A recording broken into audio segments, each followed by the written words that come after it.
Welcome to the second episode of The 5-Minute Investor, where Stockhouse columnists Jonathan Brown and me, Trevor Abbas, each deliver a 2.5-minute stock pick related to a recent news story with investment implications. John, what have you cooked up for our listeners today? Well, Trevor, the way the world's going, and our line of business is quite popular with what's going on down south. Far-reaching implications to Europe as well, and the European Space Agency. I just found a story. This is the counterpart to NASA. They're seeking new partnerships wherever they can with countries like Japan, India, Australia, and the United Arab Emirates. Got a couple of Canadian picks that they should and the investors should keep in mind with regards to this story, because with the way the world's going, this is coming as Europe is going to bolster its defenses, and it's looking at a more isolationist stance from the United States with regard to this sort of thing. So coming from this interview with Bloomberg, ESA's Director General, he really emphasized the need for Europe to grow stronger and more autonomous, especially in space. He said the global landscape is becoming much more volatile, and Europe needs to be significantly reinforcing its strength and also autonomy, and he said therefore space is the one element in order to achieve that. ESA's programs, they generate an annual budget of 7.7 billion pounds, and that's a fraction of U.S. public spending is done on space. So there's clearly a lot more going on maybe over there than over here, and maybe into the future. ESA also recently launched the first commercial mission of the Ariane 6 rocket that's designed to compete with SpaceX's Falcon 9. Airbus is talking to an Italian company. Attracting private funds on the back of the government spending is a top priority for the ESA, and the amount of private capital flowing into Europe's space sector has increased significantly in recent years, according to this Bloomberg article. So the two Canadian stocks I got, both making a lot of contributions to the Canadian space sector.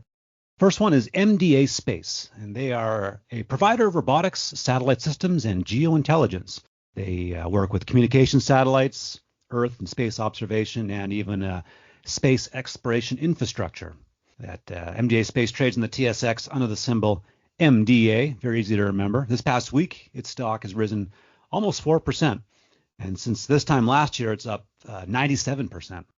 Other stock, Maritime Launch Services, a bit of a harder sell. What they're doing is they're developing a spaceport in Nova Scotia. That's a satellite launching site for the commercial space transportation industry. They trade on the NEO, aka the SIBO, under the symbol MAXQ. And I say it's a bit of a harder sell because it is up 14% this week. The stock is down 73% since March 2024. Like I said, they are developing Spaceport Nova Scotia. That's taking a lot of work, and they have clearly working towards doing something with this launch site. And they've also just last month had financing approved to make this happen. So I think either way, probably trading at a bit of a discount there. One to look out for. It's Maritime Launch and MDA Space. Those are two interesting picks, John.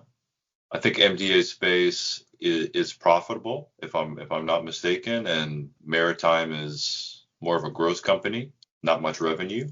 I guess there's different options there for different risk tolerances. Would you say? It's true, yeah. The first is definitely, like I said, an easier sell. The second one could be a bit of a discount if you get in now. It's about I think 73 cents last I saw. There's a good variety there. I like it. Now, for you, what are your picks coming up this week? Well, in my case, my article for this episode, it's called Unlocking the Potential of Investing in Small Cap Stocks.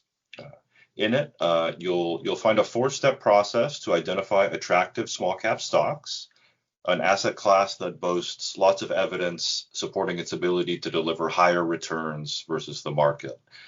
Just as a little teaser, the steps in the article are: 1, start with the income statement; 2, identify market misperceptions; 3, risk adjust your investment; and 4, set a sell strategy.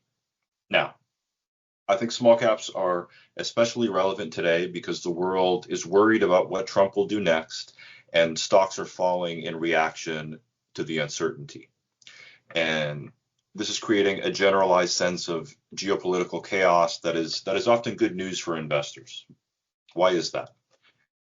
Because broad market downturns take down good companies as well as bad ones. And this creates opportunities to buy small caps at a discount and hopefully position your portfolio for differentiated returns. While I mentioned a handful of stock picks in the article worth considering, I'll offer a new one for the podcast, which is Supremex, ticker SXP on the Toronto Stock Exchange. And the company is a top North American manufacturer and marketer of envelopes with a growing presence in paper-based packaging. Supremex operates 9 manufacturing facilities across 4 Canadian provinces and 5 facilities across 4 U.S. states.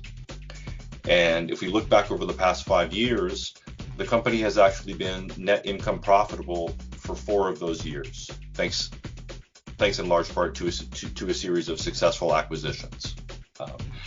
Its only net loss, which it posted in 2024, net loss over the past 5 years, that is, was largely because of consolidation costs, which are referenced in their Q3 financials that are expected to enhance long-term growth. The stock has gained over 145% since 2020, reflecting its profitable track record, but shares are actually down by almost 50% from their 5-year high, which feels excessively pessimistic for a company with a large footprint and a penchant for growing it at a profit. As always, you can find links to the articles in the show notes. Make sure to check out more investing insights on Stockhouse and the market online. Thanks for listening, and we'll catch you next time. The material provided in this podcast is for information only and should not be treated as investment advice. For full disclaimer information, please visit themarketonline.ca/disclaimer.